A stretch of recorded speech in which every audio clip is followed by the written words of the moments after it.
Okay, now I'm going to introduce you to another example. Again, we need to find the min and max, the intervals of increase and decrease, and intervals of concavity, and the point of inflection, and all that good stuff. So we have a new function, f of x equals 2x cubed plus x to the 4. So I did most of the work to save some time. I took the derivative because I want to find the plateau. So this 2x cubed becomes 6x squared, x to the 4 becomes 4x cubed, equals 0 to find plateaus.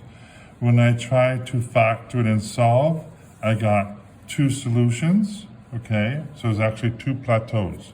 One at 0, one at x minus 3 over 2. And when I plug in the values to find out the actual coordinates, it's at, one is at 0, 0, and the other one's at minus 3 over 2, comma, minus 27 over 16, or minus 1.7. So it's right here. So this is one plateau, this is another plateau. Okay, there's two plateaus.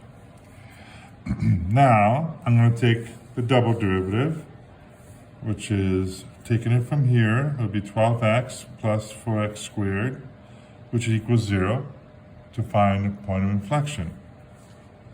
I'll work it out. There's actually 2 point of intersections. Okay, point of inflections.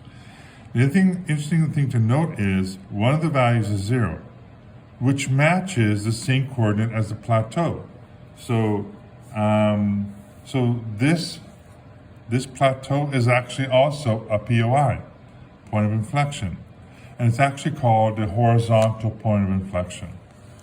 And the other point of inflection is at minus 1, which is here. So when you plug it in, it's minus 1, minus 1. So we have a plateau here, we have a plateau here, and we have a point of inflection here. You can probably figure out what it's going to look like. The only problem is we don't know what happens after this. Does it go up or does it go down? Because this is another point of inflection. So there's actually two plateaus and also 2 point of inflections. And 0, 0 happens to be a plateau and a point of inflection. So now if I plug in, now I want to know what is this opening up or down? Concavity. I want to know concavity at this plateau.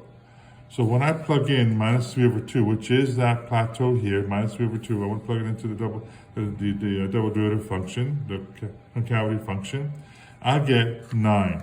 So we know from here to here, it opens up like this. Okay, this is concave up. Okay, it opens up from here to here. If I plug in 0, I get point of inflection for this one. So that's another point of inflection. Now, what is happening between here and here? Well, I picked a value between them, which is minus a half. So when I pick up a half in here in a double derivative, it says that it's minus 9. So therefore, it's concave down. So between here and here, it's concave down actually. Between here and here. Okay? Minus 1 and 0.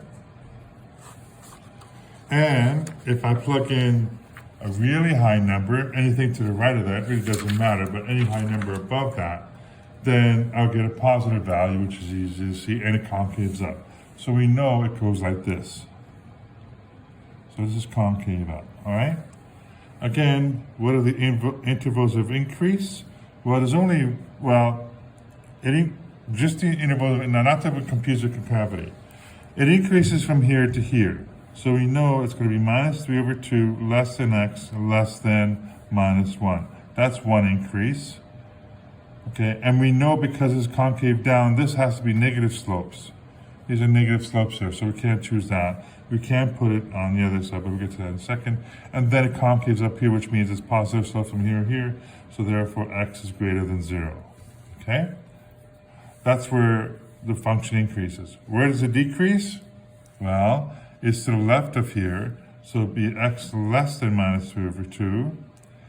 And it also decreases from here to here. So it'll be minus 1 less than x less than 0. And that's it. Now, concave up, where does concave up? Well, I would have wrote it down. It concaves up, again, you have to consider the point of inflections here. So it's always between the point of inflections. So it concaves up where? Well, here it concaves up, it's less than -1, so x is less than -1. And it also concaves up here. Even though it doesn't look like it goes this way, we can see that it curves up, so it's concaves up, or x is greater than 0. Okay?